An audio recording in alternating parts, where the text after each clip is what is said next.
शेवटापर्यंतचं हे आंदोलन आहे.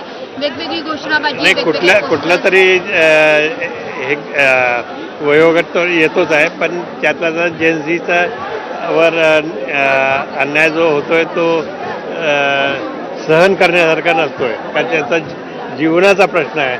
त्यांचा याच्यानंतर त्यांचं सगळं जीवन त्याच्या या परीक्षांवर अवलंबून होतं. तुम्हाला वाटतं शिक्षण मंत्र्यांचा राजीनामा घेतला जाईल?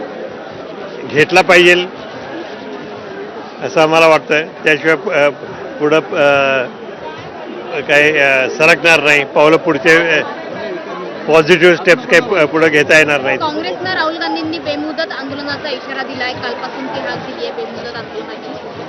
विरोधी पक्ष एकवटणार का या आंदोलनामध्ये? ते काय मला माहीत नाही, कारण मी कुठल्याच मीटिंगमध्ये त्यांच्या नव्हतो. पण एकत्रित हे आंदोलन आहे विद्यार्थ्यांचं, आणि विद्यार्थ्यांच्या मागे सर्वच आहेत. ठीक है, थँक्यू.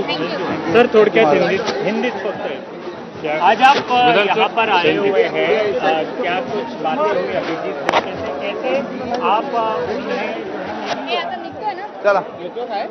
आताच अभिजित दिपके आणि आंदोलकांची भेट घेतलेली आहे आणि तिकडे संसदेत अभूतपूर्व असा गदारोळ पाहायला मिळालेला आहे. आता लोकसभेचं कामकाज सोमवारपर्यंत स्थगित झालंय.